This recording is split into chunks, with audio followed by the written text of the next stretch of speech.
இயேசுவில் பிரியமானவர்களே, ஆண்டின் பொது காலம் 16ஆம் ஞாயிறு மாலை திருவழிபாட்டில் பங்கேற்க வந்திருக்கிற உங்கள் அனைவரையும் ஆண்டவருடைய வல்லமையுள்ள நாமத்தினால் அன்போடு வரவேற்கிறேன். இன்றைய 3 வாசகங்களும் மிக குறிப்பாக முதல் வாசகம், 2வது வாசகம் ஆண்டவர் பொறுமை உள்ளவர் என்பதை எடுத்துச் சொல்லக்கூடிய வாசகங்களாக இருக்கின்றன. இன்றைய நற்செய்தி வாசகத்திலே 3 உவமைகளை சொல்லுகிறார். பயிர், களை, பயிர்கள், களைகள் இந்த உவமை. 2வது உவமை கடுகு விதை. கடுகு விதை சிறியது, அது பெரிய மரமாகிறது. 3வது உவமை புளிப்பு மாவு. கொஞ்சம் புளிப்பு மாவு, அதை எடுத்து மாவில் கலக்கிற போது, 3 படி மாவில் கலக்கிற போது அது முழுவதுமாக புளிப்பேறுகிறது. இந்த 3 உவமைகளில் இருக்கக்கூடிய மைய சிந்தனை என்ன? ஒரு அடிப்படையான ஒரு சிந்தனை என்ன? ஆண்டவர் பொறுமையாக இருக்கிறார். எப்படி? இன்றைக்கு முதல் உவமையிலே களைகளை பறித்து விடலாமா?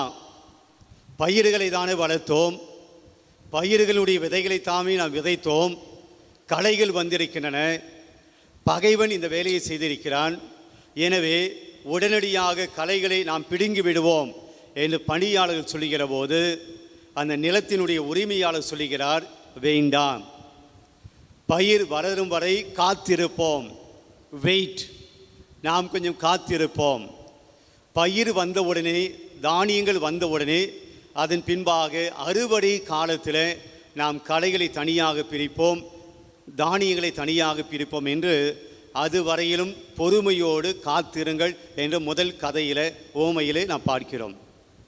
2வது ஓமையில் நாம் பார்க்கிறோம் விதை. அது கடுகு சின்ன விதை தான், அது பெரிய மரமாகிற வரையிலும் அந்த கடுகினுடைய விதையை விதைத்தவன் பொறுமையோடு காத்திருக்கிறான். இன்றைக்கி விதை போட்டேன், நாளைக்கு அது மரமாக வளரவில்லையே என்று எந்த ஒரு விதைத்தவனும் அவசரப்படுவது இல்லை. அவனுக்கு தெரியும் இது உடனடியாக மரமாக மாறாது, காத்திருக்க வேண்டும், வெயிட். 3வது உவமைகளை நாம் பார்க்கிறோம். ஒரு புளிப்பு மாவை ஒரு பெண் ஒருத்தி எடுத்து அது 3 படி மாவிலே கலந்து உடனடியாக அந்த மாவு முழுவதுமாக புளி பேறிவிட்டதா என்று சோதிப்பதில்லை, காத்திருக்கிறாள். காத்திருந்து அதன் பின்பாக அந்த புளிப்பு மாவை அவள் பயன்படுத்துகிறாள். அந்த 3 கதைகளுமே, 3 உவமைகளுமே நாம் பார்ப்பது காத்திருக்க வேண்டும், பொறுமையோடு இருக்க வேண்டும். யாரை போல? முதல் வாசகம் நமக்கு சொல்லுகிறது, சாலமோன் ஞானம், கடவுள் எல்லா அதிகாரத்தையும் தன்னுடைய கையில் வைத்திருக்கிறார். எல்லா அதிகாரமும் தன்னுடைய கையில் வைத்திருந்தாலும் நீதிமான்கள் அல்லாத மனிதர்களை அவர் பொறுமையோடு மனம் மாறும் வரையிலும் காத்திருக்கிறார் என்று இன்றைய முதல் வாசகம் சொல்லுது. அப்போ இன்றைய வாசகம் நமக்கு சொல்லக்கூடிய செய்தி, கடவுள் பொறுமை உள்ளவர்.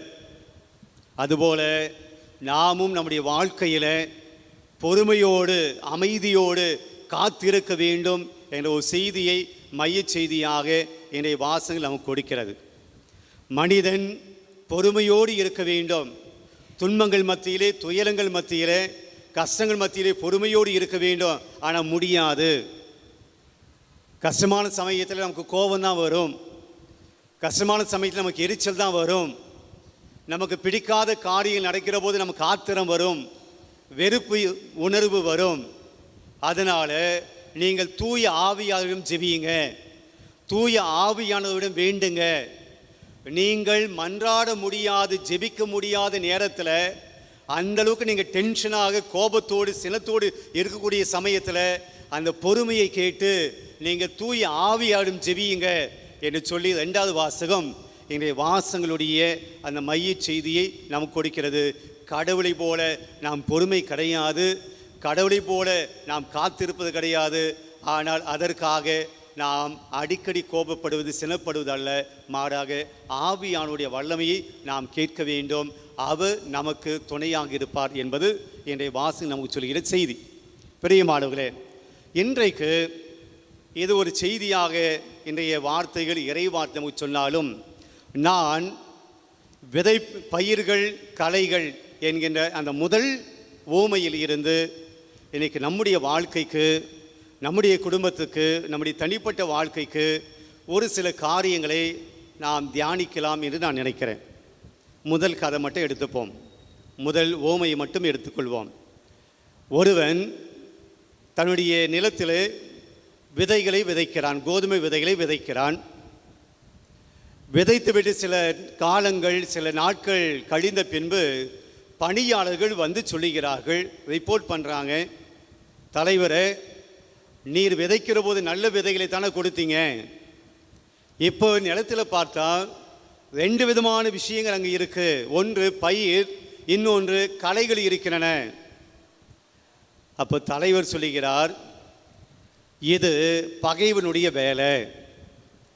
நீங்கள் தூங்குகிற போது பகைவன் வந்து இந்த களைகள் வளரக்கூடிய விதைகளை விதைத்து விட்டு போயிருக்கிறான். இது பகைவனுடைய வேலை. உடனடியாக பணியாளர்கள் சொல்கிறாங்க, கேட்குறாங்க, நாங்கள் போய் இந்த களைகளை பிடுங்கட்டுமா, இந்த களைகளை எல்லாம் அப்புறப்படுத்திட்டோமா? அதற்கு தலைவன் சொல்லுகிறான், வேண்டாம், ரெண்டுமே வளர விடுங்க. அறுவடை சமயத்தில் எது கோதுமை அப்படின்னு நமக்கு தெரியும், எது களைகள் என்று நமக்கு தெரியும். அப்போது நாம் மிக எளிதாக அறுவடை செய்யலாம் என்று காத்திருக்க சொல்கிறார். இதுதான் முதல் ஓமை இன்றைய முதல் வாசகத்தில். இதை வச்சு இன்றைக்கு இந்த பாலுவாக்கும் கடற்கரை புனித அந்தோனியோடைய திருத்தலத்தில் இந்த மாலை தெய்வீக வழிபாட்டில் பங்கெடுக்கக்கூடிய நமக்கு ஆண்டவர் சொல்லக்கூடிய காரியங்கள் என்ன? இந்த முதல் ஓமையின் வழியாக ஒன்று, முதல் செய்தி என்னவென்றால், பிரியமானவர்களே, பயிர்களும் களைகளும் பக்கத்திலே வளர்ந்தன. இன்றைய ஓமையிலே பார்க்கிறோம். பயிர் இருந்துச்சு, பக்கத்தில் என்ன இருந்தது? களைகள் இருந்தன. இன்றைய உலகம் என்பது அப்படியாகத்தான் இருக்கிறது. இந்த உலகத்திலே நன்மையும் இருக்கிறது, தீமையும் இருக்கிறது. இந்த உலகத்திலே நல்லவர்கள் இருக்கிறார்கள், தீயவர்கள் இருக்கிறார்கள். இந்த உலகத்தில் கெட்டது இருக்கு, நன்மைத்தனமும் இருக்கு. இந்த உலகத்தில் பாவம் இருக்கு, புண்ணியமும் இருக்கு. இந்த ரெண்டுத்துக்கு நடுவில் தான் நீங்களும் நானும் வாழ்ந்து கொண்டு இருக்கிறோம். நாம் வாழ்கிற உலகம் மோட்சம் அல்ல. நாம் வாழ்கிற உலகம் வெறும் நன்மைகளால் நிறைந்த உலகம் அல்ல. நாம் இருக்கிற இந்த உலகம் வெறும் நல்லவர்கள் மட்டுமே இருக்கக்கூடிய உலகம் அல்ல. நாம் இருக்கக்கூடிய இந்த சமூகம், இந்த உலகம், இந்த ஊர், நாம் நல்லவர்கள் மத்தியிலும் தீயவர்கள் மத்தியிலும் தான் நாம் வாழ்ந்து கொண்டு இருக்கிறோம். பிரியமானவர்களே, அப்படி என்றால் நல்லவர்களும் நன்மையானது நல்லது இந்த உலகத்தில் நடக்கிறது, தீயது நடக்கிறது, கெட்டது நடக்கிறது. கெட்டவர்கள் நம்முடைய பக்கத்தில் இருக்கிறார்கள். நான் யாரோடு இருக்கிறேன் என்பதான் நம்மை நாம் கேட்டுக்கொள்ள வேண்டிய கேள்வி. நீ பயிர் பக்கம் இருக்கிறாயா அல்லது களைகள் பக்கமாக இருக்கிறாயா? நீ நல்லவர்களோடு கூட்டு சேர்ந்திருக்கிறாயா அல்லது தீயவர்களோடு கூட்டு சேர்ந்திருக்கிறாயா? யார் உன்னுடைய நண்பர்கள்? யாரோடு நீங்கள் பழகி கொண்டிருக்கிறீர்கள்? யார் உங்களுக்கு உரியவர்களாக நீங்கள் தேர்ந்தெடுத்திருக்கிறீர்கள்? இன்றைக்கு தீயவர்களாக இருக்கக்கூடியவர்கள் நாம் நல்லவர்களாக நினைத்து கொண்டிருக்கிறோம். அதாவது களைகளை பயிர்களாக நினைத்து கொண்டிருக்கிறோம், பயிர்களை களைகளாக நினைத்து கொண்டிருக்கிறோம். நல்லவர்கள் யார், கெட்டவர்கள் யார் தெரியல. கெட்டவன் நல்லவன் போல் காட்சி கொடுக்கிறான். கெட்டது செய்வது நல்லது போல் நமக்கு தெரிகிறது. ஆனால் நல்லதை சொன்னால், நல்லதை செய்ய சொன்னால் அவர்கள் கெட்டவர்களாக மாறுகிறார்கள். இப்போ இந்த பிரசங்க நான் சொல்லும்போது உங்களுக்கு கெட்டதாக தெரியும். ஏன்னா இதெல்லாம் வாழ்க்கையில் செட் ஆகாது, இதெல்லாம் வாழ்க்கையில் கடைபிடிக்க முடியாது. இதெல்லாம் பெரியமானவர்களே, இன்றைக்கு கெட்டதும் நல்லதும் பக்கம் பக்கமாக இருக்கிறது. நாம் நடுவில் இருக்கிறோம். சொல்கிறேன் இல்லையா, இந்த ஊர் கெட்டு போச்சு, இந்த உலகம் கெட்டு போச்சு. ஆமாம், கெட்டு போய் இருக்கிறது. ஆனால் நன்மைத்தனம் உலகத்தில் இருக்கிறது. ஆனால் நீ எதை எடுத்துக்கொள்கிறாய், நாம் எதை எடுத்துக்கொள்கிறோம்? யார் நம்முடையவர்களாக மாற்றிக்கொள்கிறோம், யார் நமக்குரியவர்களாக நாம் தேர்ந்தெடுக்கிறோம்? பெரியமான விவிலியத்தில் கெட்டது தேர்ந்தெடுக்கக்கூடிய ஒரு மனிதன் வருகிறான். பழைய ஏற்பாட்டில் நாம் பார்க்கிறோம். அதில்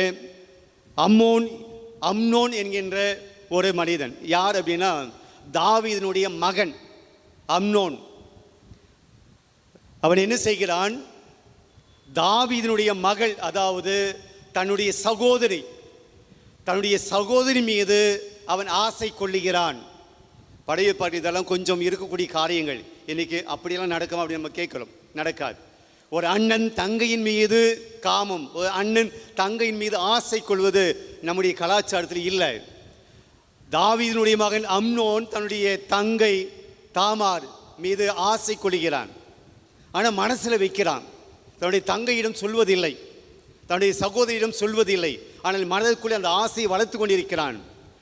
அந்த அம்னோனுக்கு ஒரு நண்பன் இருக்கிறான். அவன் சூழ்ச்சி மிகுந்தவன். ஆனால் அம்னோனுக்கு யார் அவன்? எதிரியா நண்பனா? நண்பன். என்ன சொல்லணும்? நீ ஆசைப்படுவது தவறு என சொல்லி இருக்க வேண்டும், அப்படிதானே? ஒரு நண்பன் என்ன சொல்லி இருக்கணும்? நான் ஒன்றும் பதிலே வரல. ஒரு அண்ணன் தன்னுடைய தங்கையின் மீது ஒரு தேவையில்லாத காம உணர்வு கொள்கிற போது ஒரு நண்பனாக இருக்கக்கூடிய அவன் என்ன சொல்லியிருக்க வேண்டும்? அப்சலோம் என்ன சொல்லியிருக்க வேண்டும்? அம்னோனின் நண்பன் சூழ்ச்சி மிகுந்தவன் என்ன சொல்லியிருக்க வேண்டும்? பிரியமானவர்களே, நீ செய்வது தப்பு, நீ ஆசைப்படுவது தப்பு. அவளுடைய சகோதரி. ஆனால் அவன் என்ன செஞ்சான் தெரியுங்களா? நீ மனசுக்குள்ளேயே வச்சுருந்ததை எப்படி அவளுக்கு தெரியும்? அவள் உன் மீது இறக்கப்படுவது போல நீ ஆக்ட் பண்ணணும். நீ உடம்பு சரியாத போல போய் படுத்துக்கோ, அவள் உனக்கு பணிவிடை செய்ய வருவாள். அப்போது அவள் உன் மீது இரக்கம் கொண்டு உனக்கு பணிவிடை செய்வாள். அப்போது அவளை நீ பயன்படுத்திக்கொள். என்ன அட்வைஸ் பாருங்க! ஒரு நண்பன் என்ன தன்னுடைய நண்பனுக்கு கொடுக்கக்கூடிய அட்வைஸ். யாரோடு அவன் இருந்தான், எப்படிப்பட்ட நண்பனை அவன் வைத்திருந்தான். பெரியமானவர்களே, அம்னோனுக்கு கிடைத்த தண்டனை தெரியுங்களா? இந்த சகோதரனுடைய அண்ணன் அவனை கொலை செய்கிறான். தவறான ஒரு நண்பன் கிடைத்ததினால் அவன் உயிர் எடுக்கப்படுகிறது. பெரியமானவர்களே, இன்றைக்கு யார் உங்களோடு இருப்பது? அதை யாரோடு நீங்கள் சேர்ந்திருக்கிறீர்கள்? நீங்கள் பயிர் பக்கமாக இருக்கக்கூடியவர்களாக இருக்கிறீர்களா, அல்லது கலைகள் பக்கமாக இருக்கக்கூடியவர்களாக இருக்கிறீர்களா? நன்மையானவர்களை, நல்லதை தேர்ந்தெடுக்கிறவர்களை, நல்லதை விரும்புகிறவர்களை, நல்லதை செய்கிறவர்களை நீங்கள் உங்களுடைய நண்பர்களாக, தோழர்களாக, தோழிகளாக, உறவினர்களாக, தெரிந்தவர்களாக, வெல் விஷஸாக நீங்கள் அவர்களை வைத்திருக்கிறீர்களா? அல்லது உங்களை பாவத்தில் விழ செய்யக்கூடிய, உங்களை தீயது செய்யக்கூடிய, தீயதில் விழக்கூடிய நண்பர்களை, உறவினர்களை, அல்லது உங்களுக்கு தேவையானவர்களாக அவர்களை வைத்திருக்கிறீர்களா? ரெண்டு பக்கம் இருக்கிறது, நன்மையும் இருக்கு, தீமையும் இருக்கு. நீங்கள் நடுவில் இருக்கிறீங்க. நீங்கள் யார் பக்கம் இருக்கிறீர்கள் என்பதுதான் முக்கியம். கலை இருக்கு வருந்துவதில் அவசியம் கிடையாது. இந்த உலகம் கெட்டு போச்சு சொல்றதுல ஒன்றும் பிரயோஜனம் கிடையாது. இந்த உலகத்தில் எங்கே பார்த்தாலும் தீமை நடக்குது என்று சொல்வதிலே, வருத்தப்படுவதிலே, கவலைப்படுவதிலே ஒரு பிரயோஜனம் கிடையாது. நீ யார் பக்கம் இருக்கிறாய்? நீ எதை தேர்ந்தெடுக்கிறாய்? நீ யார் வேண்டும் என்று நீ விரும்புகிறாய்? அதான் மிக முக்கியமானது. நான் பயிர் பக்கம் இருக்கிறேன், நான் நல்லது பக்கமாக இருப்பேன், நான் நல்லவன் பக்கமாக இருப்பேன், நான் நன்மை பக்கமாக இருப்பேன், நான் கடவுள் பக்கமாக இருப்பேன் என்றால் நீ பயிர் பக்கமாக இருக்கிறாய், நீ பயிரோடு சேர்ந்து வளருவாய். நீ கலைகள் பக்கமாக இருக்கிறாய் என்றால் கலைகளாக நீ மடிவாய். பிரியமானவர்களே, முதல் செய்தி, நம்மை சுற்றி எல்லாம் இருக்கிறது. நான் யார் பக்கம் இருக்கிறேன்? எனக்கு தெரிந்தவர்கள் அல்லது நான் நண்பர்களாக வைத்திருக்கக்கூடியவர்கள் யாராக இருக்கிறார்கள்? இது முதல் செய்தி. ரெண்டாவது, இன்றைக்கு நாம் பார்க்கிறோம் இந்த ஓமையில் அவன் சொல்லுகிறான், நல்ல விதைகளைத்தானே விதைத்தீங்க, போட்டீங்க, எப்படி களைகள் வந்துருச்சு? அங்கே வேதம் சொல்லுகிறது, விவிலியம் சொல்லுகிறது, அந்த பணியாளர்கள் தூங்குகிற போது பகைவன் வந்து களைகளை போட்டு போயிட்டான், விதைத்து விட்டு போயிட்டான். பகைவன் களைகளை விதைத்தான், களைகளை போட்டான் என்பது ஓகே. ஆனால் எப்போது தூங்குகிற போது, அந்த பணியாளர்கள் உறங்கிய போது பகைவன் வேலை செய்கிறான். பிரியமானவர்களே, வயலினுடைய பணியாளர்கள் விழித்திருக்க வேண்டும். எந்த நேரத்தில் என்ன நடக்கும் என்பதை விழித்திருந்து பார்க்க வேண்டும். அவங்க தான் பணியாளன். ஆடு மாடு எதுவும் உள்ள வரக்கூடாது, எதன் நரிகள் நாய்கள் எதுவும் உள்ள வந்துடக்கூடாது, அந்த விதைகளை பைகளை சேதப்படுத்தக்கூடாது. அப்படி விழிப்போடு பாதுகாக்க வேண்டிய பணியாளர்கள் என்ன பண்ணிட்டு இருந்தாங்க? உறங்கிக் கொண்டு இருந்தார்கள். இரண்டாவது செய்தி பிரியமானவர்களே, வாழ்க்கையிலே நாம் விழித்திருக்க அழைக்கப்படுகிறோம். உறக்கம் என்பது நாம் இரவிலே விழித்திருப்பு என்பது, விழிப்புணர்வு என்பது நாம் பகலிலே உறங்காமல் இருப்பது மட்டுமல்ல. நைட்டு தூங்குகிறோம், பகலில் நாம் தூங்காமல் இருக்கிறோம். விழிப்புணர்வு என்பது பகலிலே தூங்காமல் இருப்பது மட்டும் அல்ல. விழிப்புணர்வு என்பது என்னை சுற்றி என்ன நடக்கிறது என்கின்ற கவனம் தேவை. என் குடும்பத்தில் என்ன நடக்கிறது, என்னை சுற்றி என்ன நடக்கிறது, நான் எப்படி இருக்கிறேன், என் பிள்ளைகள் எப்படி இருக்கிறார்கள், நாங்கள் எப்படி வளர்கிறோம், எங்களுக்குள்ளே என்ன விஷயங்கள் நடக்கிறது என்று கவனத்தோடு கூர்ந்து பார்ப்பது விழிப்புணர்வு. நாம் இந்த ஏரோப்ளைனில் போகிற போதெல்லாம் இந்த ஒரு வார்த்தை கேள்விப்பட்டிருப்போம், ஃப்ளைட் மோட் அப்படின்னு சொல்லி, பைலட் மோட் அப்படின்னு சொல்லி நம்ம கேள்விப்பட்டிருப்போம். அப்படின்னு என்னது பைலட் மோட் அப்படின்னு சொன்ன? பைலட் வந்து என்ன பண்ணுவார், அது ஆட்டோ மோட்டில் போட்டு அது பாட்டுக்கு வண்டி போகும். ஆட்டோ அதுவே ஓட்டும், அதுவே திசை நோக்கி அந்த பிளெயின் போயிட்டே இருக்கும். ஆட்டோன்னு தன்னிச்சையாக அது போய்கொண்டே இருக்கும். இந்த பைலட் வந்து அப்படியே ஓட்டிகிட்டே இருக்குன்னு அவசியம் கிடையாது. அது ஆட்டோ மோட் அது போயிட்டே இருக்கும். சில சமயத்தில் நம்முடைய வாழ்க்கை அப்படியாகத்தான் இருக்குது. ஆட்டோ மோட் அப்படியே போகிறோம். முன்னாடி யார் வராங்க தெரியாது, சைடில் யார் வராங்க தெரியாது, பக்கத்தில் யார் வராங்க தெரியாது, நான் கோபத்தில் என்ன பேசுகிறேன் தெரியாது, எனக்கு கோபம் வந்தால் நான் என்ன பண்ணுவேன்னு தெரியாது. அப்படியாக நம்முடைய வாழ்க்கை போய்கொண்டே இருக்கிறது. நான் பேசுவது எனக்கு தெரிந்து பேசுவதில்லை, என்னுடைய உணர்வுகள் எப்படி இருக்கு உணர்வதில்லை, எனக்குள்ளே என்ன மாற்றங்கள் நடக்கிறது உணரவில்லை, என்னுடைய ஆக்டிவிட்டி மாறுது தெரியல, என்னுடைய கேரக்டர் மாறுது தெரியல, என்னுடைய வாழ்க்கையில் வரக்கூடிய சிந்தனை மாற்றம் மாறுகிறது தெரியல, கோபம் வந்தால் நான் என்ன பேசுகிறேன்னு தெரியல, ஆத்திரம் வந்தால் என்ன பண்ணுறேன்னு தெரியல. பிரியமானவர்களே, விழிப்புணர்வு இல்லாமல் வாழ்கிற ஒரு வாழ்க்கை. நாம் உறங்கிக் கொண்டிருக்கிறோம். எனக்குள் என்ன மாற்றம் நடக்கிறது? பிரியமானவர்களே, பலவிதமான தீய சிந்தனைகள் இந்த சமூகம் எனக்கு கொடுத்து கொண்டே இருக்கிறது. பலவிதமான தேவையில்லாத மதிப்பீடுகள் இந்த சமூகம் எனக்குள்ள புகுத்தி கொண்டே இருக்கிறது. நீங்க பார்த்தீங்கன்னா, நீங்க எந்த அளவுக்கு அடிமையாக இருக்கிறோம் என்றால், நீங்கள் சீரியல் நீங்கள் ஷார்ட்ஸ் அல்லது அது என்னது ரீல்ஸ், அதை நீங்கள் தொடங்குனீங்கன்னா கட்டுப்படுத்த முடியல. அது பாட்டு விரல் ஓடிக்கொண்டே இருக்கிறது. நாம் எதுக்கு அடிமையாக இருக்கோம் தெரியல. நாம் ஒரு சின்ன விஷயத்தை கூட நம்மளால் கட்டுப்படுத்த முடியல. நாம் எந்த அளவுக்கு நம்மை பற்றி விழிப்புணர்வு இல்லாமல் அதற்கு போதையாக அடிமையாக மாறி இருக்கிறோம். பிரியமானவர்களே, நமக்குள் 1000 சிந்தனைகள் ஒரு நாளைக்கு உள்ளே போகின்றன. ராபின் சர்மா எழுத்தாளர் சொல்கிறார், ஒரு மனிதனுக்குள் 6000 சிந்தனைகள், 6000 thoughts are going inside. 6000 சிந்தனைகள் நமக்குள்ளே போய்கொண்டிருக்கின்றன. என்ன சிந்தனை போது நம்ம யோசிப்பது கிடையாது, என்ன கருத்து நமக்குள்ளே போகிறது யோசிப்பது கிடையாது. நாம் டீயை கூட வடிகட்டி குடிக்கிறோம், காஃபியை கூட வடிகட்டி குடிக்கிறோம். இதுதான் உள்ளே போகணும், இது உள்ளே போகக்கூடாது நாம் முடிவு பண்ணுறோம். ஆனால் இந்த உலகம் கொடுக்கக்கூடிய சிந்தனைகளை வடிகட்டுவது கிடையாது. இதுதான் எனக்கு வேணும் சிந்திப்பது கிடையாது, இதுதான் என் குடும்பத்துக்கு வேணும் நாம் எடுத்துக்கொள்வது கிடையாது. எல்லாவற்றையும் உள்வாங்கி கொண்டிருக்கிறோம். அது ஆட்டோ மோட், எல்லாமே உள்ளே போயின்னு இருக்கும், அது தானாக போயிட்டு இருக்கும். எனக்கு இது வேணும் இது வேண்டாம், நான் முடிவெடுக்க முடியாமல் இருக்கிறேன். பிரியமானவர்களே, இதுதான் உறக்கம். நீங்கள் விழிப்புணர்வு இல்லாமல் இருந்தால் பகைவன் விதைகளை விதைத்து விட்டு போவான். என் குடும்பத்துக்கு இதுதான் வேணும் என்ற அந்த விழிப்புணர்வு இல்லை அப்படின்னா அந்த குடும்பத்துக்குள்ளே பகைவன் வருவான், சாத்தான் வருவான். என்னுடைய ஆன்மீகத்துக்குள்ளே விழிப்புணர்வு இல்லை அப்படின்னா பாவங்கள் உள்ளே வரும்.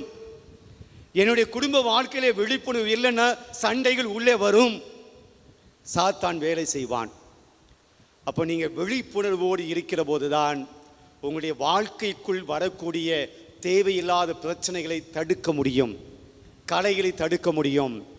இன்றைக்கி நாம் யோசிக்கணும். ரெண்டாவது செய்தி, உறங்கி கொண்டிருக்கிற மனிதனாக இருக்கிறேனா, விழிப்போடு இருக்கக்கூடிய மனிதனாக இருக்கிறேனா? ஃபஸ்ட்டு ஒன்று என்னது, நான் பயிரோடு இருக்கிறேனா, களைகளோடு இருக்கிறேன்.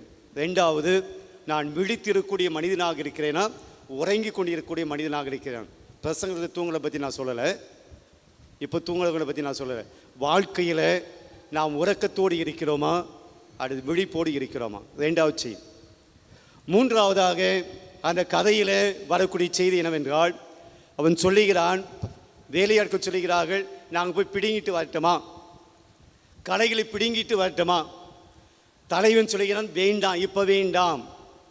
ஏனென்றால் பயிரும் களைகளும் பார்ப்பதற்கு ஒன்றாக இருக்கும். இந்த நெல் பயிர் செஞ்சவங்களுக்கு நல்லா தெரியும், களைகளும் பயிர்களும் ஒரே மாதிரியாக தான் இருக்கும். அந்த வயலில் வேலை செய்கிற, அது மிக குறிப்பாக களை எடுப்பதுக்கென்று சில ஆட்கள் இருப்பாங்க. அவங்கள மட்டும்தான் அந்த வேலைக்கு கூடுவாங்க, எல்லாரையும் கூட மாட்டாங்க. அவருக்கு மட்டும்தான் பயிருடைய சைஸு, இந்த களையினுடைய சைஸ், அந்த பயிருடைய கலர், அந்த களைகளுடைய கலர், அந்த பயிரினுடைய மிருது தன்மை, அந்த களைகளுடைய தடிமானம் அவங்களுக்கு தெரியும். அவங்க தான் எடுப்பாங்க. கலரை பார்த்து எடுக்க முடியாது. அதனுடைய ஒவ்வொரு சின்ன சின்ன அம்சங்களையும் பார்த்து அவங்க களைகளை எடுப்பார்கள். பிரியமானவர்களே, இப்போ அவர் சொல்கிறாரு, நீங்கள் அப்படி இந்த களைகளை எடுக்க போனீங்கன்னா ரெண்டுத்தையும் சேர்த்து பிடுங்கிடுவீங்க, அதனால் இப்போ வேண்டாம். பிரியமானவர்களே, மூன்றாவது செய்தி தான், உங்கள் வீடு தான் இந்த நிலம், உங்கள் வீடு தான் இந்த நிலம் அப்படின்னு வச்சுப்போம். அதில் பயிர்கள் மட்டும் வளர்ந்தால்தான் அது நமக்கு லாபம். பயிர்கள் மட்டும் குடும்பத்தில் வளர்ந்தால் அது நமக்கு சந்தோஷம். பயிர் மட்டும் குடும்பத்தில் விளைந்தால் அது நமக்கு மகிழ்ச்சி. அந்த பயிரோடு களைகள் இருந்துச்சுன்னா என்ன ஆகும்? என்ன ஆகும்? நான் வீட்டை பற்றி சொல்கிறேன், குடும்பத்தை பற்றி சொல்கிறேன். என்ன ஆகும்? பிரியமானவர்களே, நீங்கள் ஒரு பல பயிர்கள் இருந்து ஒரு களை அங்கே வளர்ந்துச்சு அப்படின்னா, நீங்கள் அதை பிடுங்குகிற போது, அந்த களைகளை எடுக்க வேண்டும் நினைக்கிற போது, பிரியமானவர்களே, பயிர்களும் பாதிக்கப்படும். என்ன சொல்ல வரேன் அப்படின்னா, வீட்டில் அப்பா நல்லா இருக்கிறார், அம்மா நல்லா இருக்கிறாங்க, தங்கச்சி நல்லா இருக்கு, அக்கா நல்லா இருக்கு. ஒரே ஒரு தம்பி மட்டும் அவருடைய போக்கு சரியில்லை. ஒரே ஒரு பையனுடைய போக்கு வாழ்க்கை மட்டும் சரியில்லை. ஒரு கலை தான், மற்றெல்லாம் பயிர் தான். கடவுளை நம்பக்கூடிய குடும்பம், கோயிலுக்கு வரக்கூடிய குடும்பம், பைபிளை படிக்கக்கூடிய குடும்பம். ஆனால் அந்த குடும்பத்தில் ஒரே ஒரு பையன் அல்லது ஒரே ஒரு பொண்ணு சரியில்லை அப்படின்னா பயிர்கள் பாதிக்கப்படும். ஒரு கலை எடுத்தால் பயிர்களும் பாதிக்கப்படும். பிரியமானவர்களே, நீங்கள் பக்தியோடு இருந்தால் போதாது, பெரியவர்கள் நீங்கள் கடவுளுடைய பக்தியில் இருந்தால் போதாது, அப்பா அம்மா கடவுளுடைய பக்தியில் இருந்தால் போதாது, உங்களுடைய பிள்ளைகள் கலைகளாக இருக்கிறார்கள் என்பதை கவனிக்க வேண்டும். இல்லை என்றால் பயிர்களுக்கும் ஆபத்து, பயிருக்கும் அசிங்கம், பயிருக்கும் அவமானம், பயிருக்கும் கெடுதல். பிள்ளையை பெற்றதுக்கு பார்த்தியா, நீங்கள் நல்லா இருக்கலாம், ஆனால் உங்களுக்கு வரக்கூடிய பெயர் வித்தியமாக இருக்கும். உங்களுடைய பையனை பார்த்து பொண்ணை பார்த்து, பொண்ணை பெற்றிருப்பார், பையனை பெற்றிருப்பார். பயிர் பிடுங்கப்படுகிறது, பயிருக்கு அவமானம் கிடைக்கிறது, பயிருக்கு உலகத்திலே அவப்பெயர் கிடைக்கிறது. அப்போ குடும்பத்தில் ஒரு கலை இருந்தாலும் கலை மட்டும் பாதிக்கப்படவில்லை, மாறாக பயிர்களும் பாதிக்கப்படுகிறது. அப்போது ஒரு தகப்பனா தாயா நீங்கள் இருக்கிறீங்கன்னா உங்கள் பிள்ளைகளை எந்த அளவுக்கு கவனத்தோடு வளர்க்க வேண்டும் என்பதை புரிந்து கொள்ளுங்கள். பையன் தப்பு பண்ணுறான், பையன் கெட்டு போகிறான் என்றால் அது அவனுடைய வாழ்க்கை மட்டுமல்ல பிரியமானவர்களே, பயிர்களாக இருக்கக்கூடிய உங்களுடைய வாழ்க்கையும் கெட்டு போகிறது, குடும்பம் கெட்டு போகிறது. எனவே ஒரு நிலத்தில் களைகள் இருக்கக்கூடாது, உங்கள் குடும்பத்தில் களைகள் இருக்கக்கூடாது. அது பிடுங்கினால் பயிர்களும் பாதிக்கப்படும். அவன் கெட்டு போனால் குடும்பம் கெட்டு போகிறது. ஒரு களை நாம் பிடுங்குகிற போது பல பயிர்களும் பிடுங்கப்படுகின்றன. பிரியமானவர்களே, பல சமயத்தில் நாம் குடும்பத்தை விடுவோம், சமூகத்தை எடுத்துக்கொள்வோம். களையை எடுக்கிறேன், களைகளை பிடுங்குகிறேன் என்று சொல்லி நிறைய பயிர்களை பிடுங்கியிருக்கிறோம். பல பேருடைய குற்றங்களை நான் திருத்துறேன், சரிப்படுத்துகிறேன் அப்படின்னு சொல்லி பல பேருடைய பயிர் எது களை எது தெரியாமல் பல பயிர்களை பிடுங்கி இருக்கிறோம். நம்முடைய தீர்ப்பிடுதல், அவன் இப்படி இவன் எப்படி இவன் எப்படி சொல்லி கெட்டவர்களை கலைகளை நாம் தீர்ப்பிடுகிறோம் என்று சொல்லி பல சமயத்தில் பயிர்களையும் நாம் தீர்ப்பிட்டு இருக்கிறோம். ஆக மூன்றாவது செய்தி இது, உங்கள் குடும்பத்தில் பயிர்கள் மட்டும் வளர்கின்றதா, கலைகளும் வீட்டில் வளர்ந்து கொண்டிருக்கிறதா என்பதை கவனிப்பது மிக அவசியம். இறுதியாக கலைகளை வளரவிட சொல்லுகிறார். அப்படியே வளர விட்டுட்டாரா அப்படின்னா இல்லை. அப்படியே வந்து கலைகள் இருந்துட்டு போட்டு விட்டுட்டாருன்னா இல்லை. கடைசியில் என்ன நடக்கிறது? அறுவடை நடக்கிறது. அறுவடை நடக்கிற போது தானியங்களை களஞ்சியத்தில் சேர்த்து வைக்க சொல்லுகிறார். களைகளையும் அறுவடை செய்து களஞ்சியத்தில் சேர்த்து வையுங்கள் அப்படின்னு சொல்லலை.